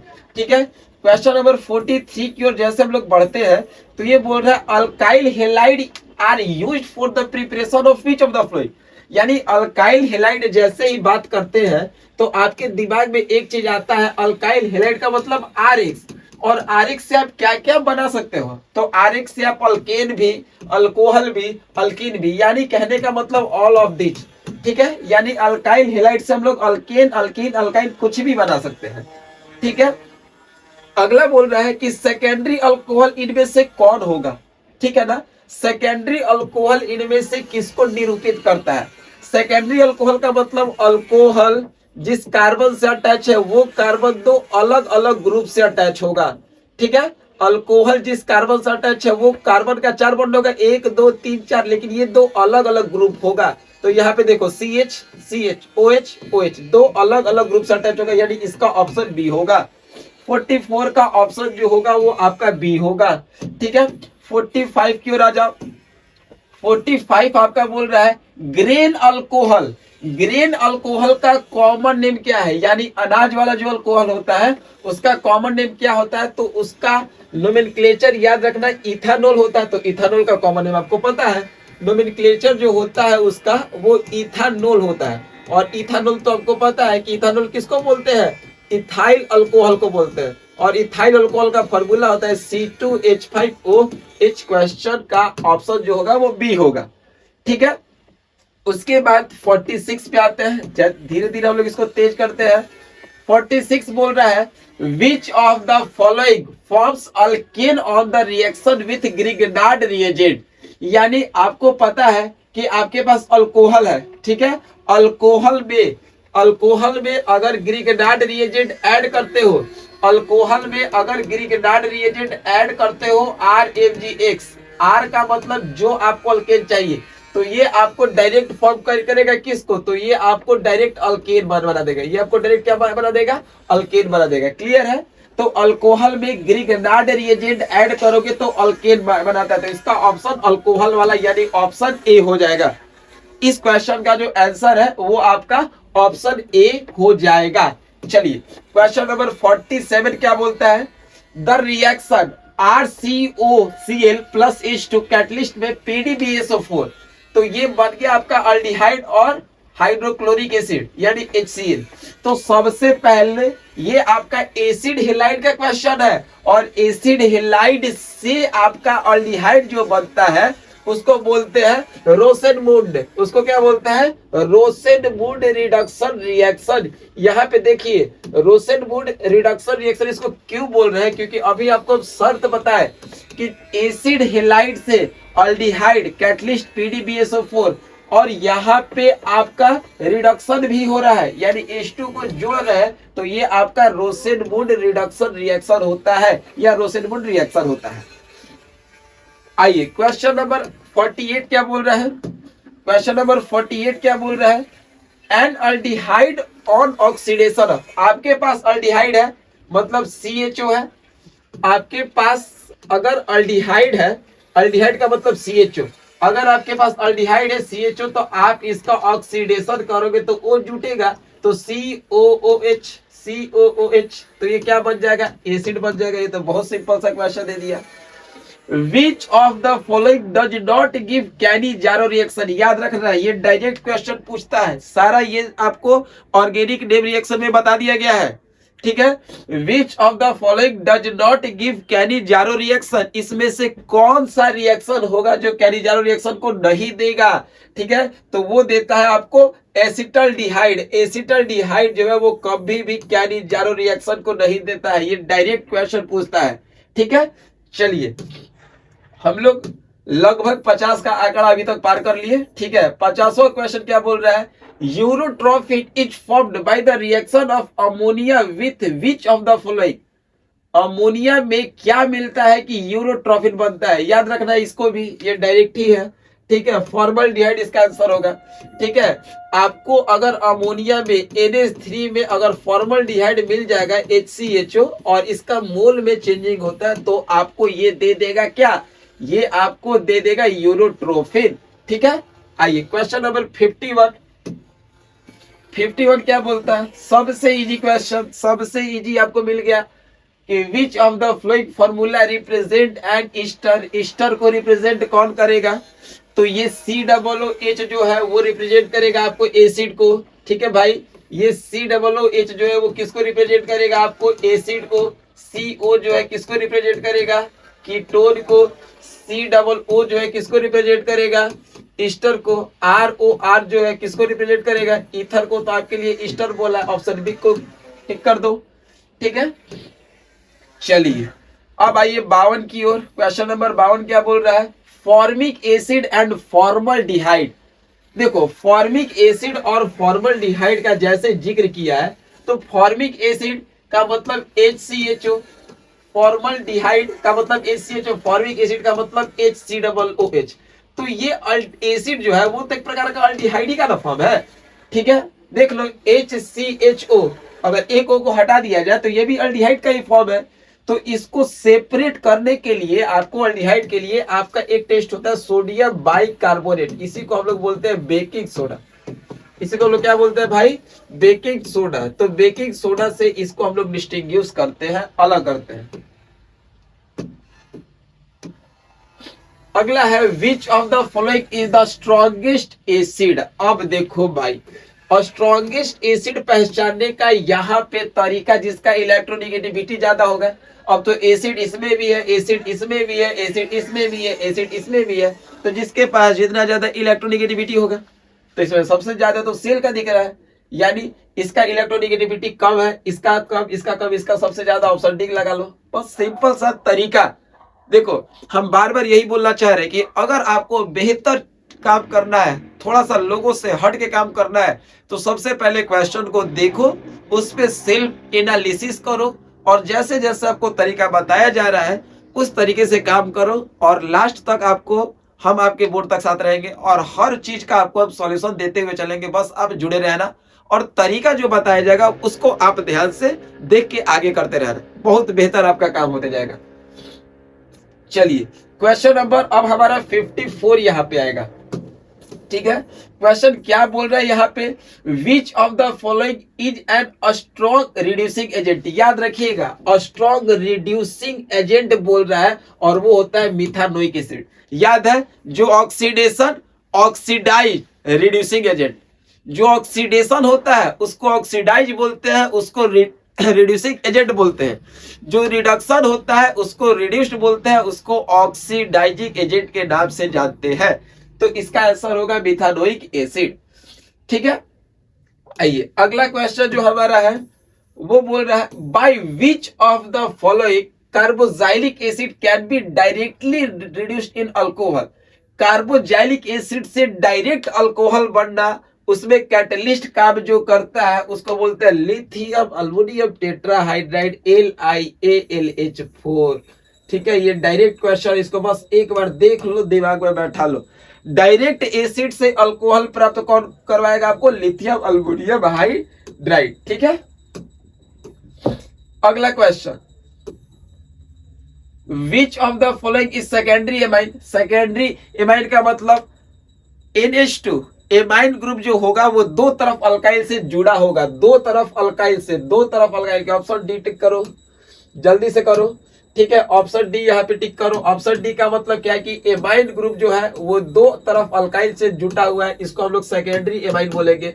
तीन तरफ से जुटा है टर्सरी एमाइन हो गया, एक तरफ से जो जुटा है ये प्राइमरी एमाइन। तो इस क्वेश्चन का आंसर जो होगा वो ऑप्शन डी होगा। ठीक है, इस क्वेश्चन का जो आंसर होगा वो ऑप्शन डी। अगर अमोनिया में एक हाइड्रोजन को हटा के अगर एक अल्काइल जोड़ा जा रहा है प्राइमरी एमाइन, दो को हटा के दो अल्काइल जोड़ा जा रहा है सेकेंडरी एमाइन, तीन हाइड्रोजन को हटा के तीन अल्काइल ग्रुप जोड़ा जा रहा है टर्शियरी एमाइन। ठीक है, चलिए अगला क्वेश्चन हम लोग बात करते हैं 57 की ओर। Molecular formula of methyl isocyanates. बहुत बढ़िया क्वेश्चन है, बहुत ही सुंदर लाजवाब क्वेश्चन है। एक और तरीका आपको बता रहे हैं पढ़ने के लिए कि सबसे पहले जितना फंक्शनल ग्रुप दिया गया है ना क्लास 11th में जो हम पढ़ा है उसका आप एक बार देख लो, बस उससे आपका 6-7 MCQ बन जाएगा। ठीक है, ऐसा आता है हर साल। मिथाइल का मतलब CH3, ठीक है, साइनाइड का मतलब CN, आइसोसाइनेट का मतलब NC, साइनेट्स का मतलब CNO और आइसोसाइनेट्स का मतलब NCO। ठीक है, तो आपका ये CH3NCO methyl isocyanates option A को टिक कर दो। क्या बोले, CN का मतलब साइनाइड, NC का मतलब आइसोसाइनाइड, CNO का मतलब साइनेट्स और NCO का मतलब आइसोसाइनेट्स, यानी ऑप्शन का आंसर जो होगा वो ए होगा क्वेश्चन का आंसर। ठीक है ना, 58 पे आ जाओ। 58 आपका क्या बोल रहा है क्वेश्चन, 58 बोल रहा है which of the following gives primary amine on hydrolysis. ये भी बहुत बढ़िया क्वेश्चन है, ऑर्गेनिक में ये भी बताया गया है।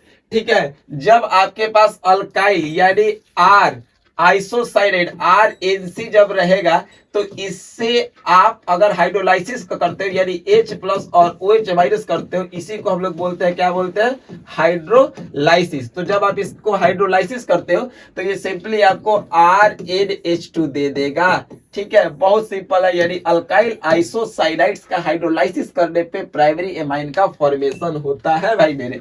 ठीक है, क्वेश्चन नंबर यहाँ पे 59। अब हम लोग लगभग लास्ट ही क्षण की ओर बढ़ रहे हैं। 59 बोल रहा है the hybridisation of nitrogen in amine. ठीक है, जैसे देखो एमाइन का तो यही होता है ना RNH2, और हाइब्रिडाइजेशन निकालने के लिए तरीका बताए थे कि जिसकी संख्या कम वो दुलरुआ एटम, सेंट्रल एटम। तो ये सेंट्रल एटम कितने चीज से जुड़ा है, 1 2 3, तो उत्तर लिखते हैं प्लस लोन पेयर का इलेक्ट्रॉन। नाइट्रोजन का एटॉमिक नंबर 7, तो 2 और 5 3 से जुड़ा है तो 2 बच गया, 2 का मतलब 1 पेयर बच गया, 3 और 1 4, 4 का मतलब sp3। एकदम सिंपल तरीका। ठीक है, sp3 हो गया।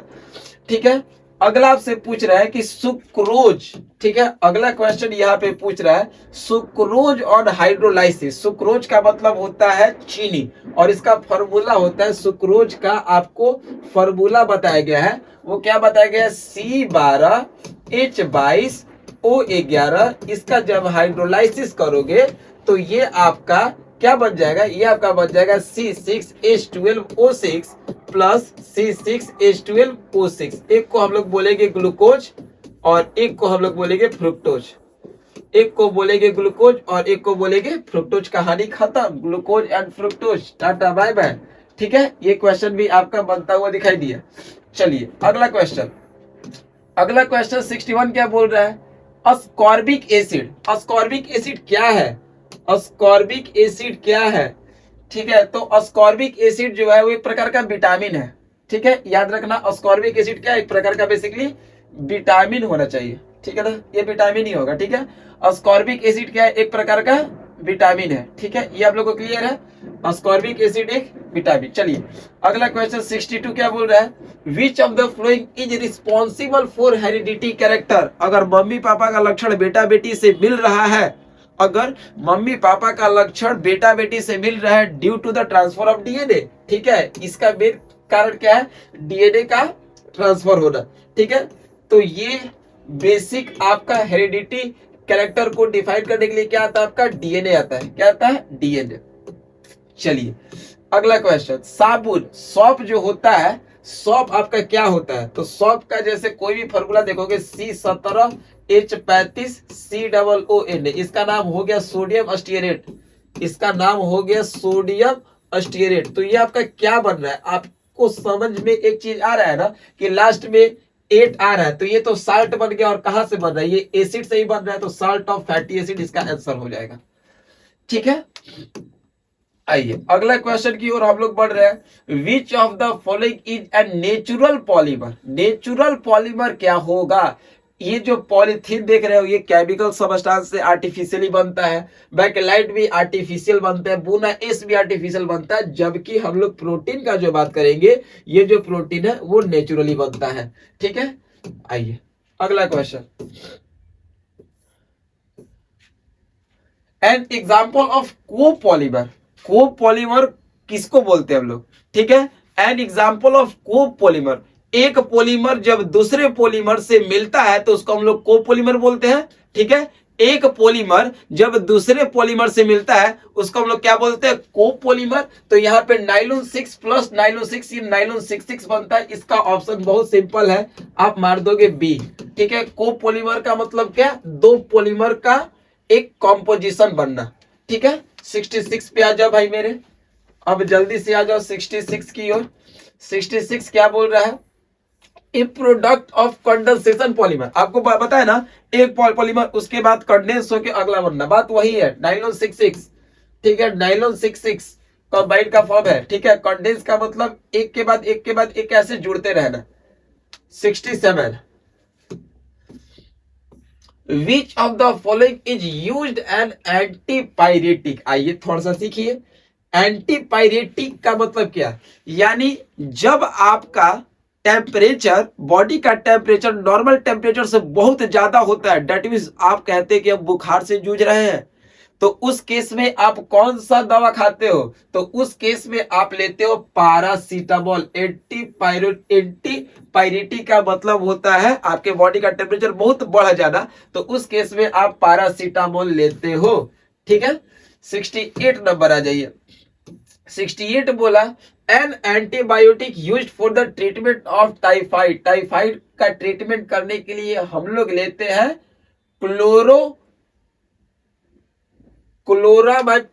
क्लोरोमाफिनोल, ये लेते हैं। ठीक है ना, इसका क्या नाम है, क्लोरोमफेनिकोल लेते हैं। ठीक है ना, क्लोरोमफेनिकोल हम लोग लेते हैं किसके लिए, टाइफाइड से ट्रीटमेंट करने के लिए क्लोरोफेनिकोल लेते हैं। ठीक है, 69, बहुत बढ़िया क्वेश्चन, भोपाल हादसे में जो विषैली गैस निकली थी वह कौन सी है, वह क्या है।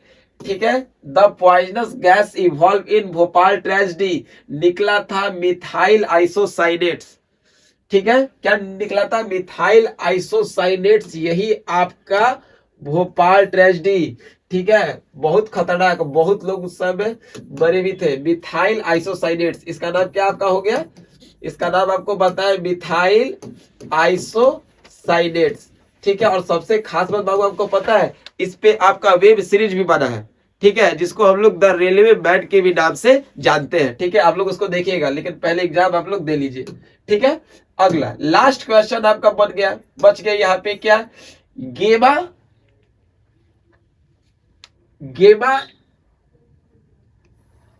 गैमेक्सिन ना, ठीक है, इसको हम लोग क्या कहेंगे, गैमेक्सिन, ठीक है, गैमेक्सिन। गैमेक्सिन जो है, यहां पे ध्यान से समझिए, गैमेक्सिन जो है वो आपका क्या है, तो गैमेक्सिन में आपको यहां पे ध्यान देना है, सबसे पहले आप बेंजीन बना लो और बेंजीन पे 6 क्लोरीन, 1 2 3 4 5 6, इसको हम लोग बोलेंगे, आपको क्या बोलेंगे, गैमेक्सिन। तो ये हो गया बेंजीन हेक्सा क्लोराइड। इस तरीके से आपका कंप्लीट एमसीक्यू खत्म हुआ। हम लोग जब अगले लेक्चर को लेके आएंगे तो वहां पे कंप्लीट शॉर्ट और लॉन्ग क्वेश्चन को सॉल्व करेंगे। तब तक के लिए ओके बाय, टेक केयर।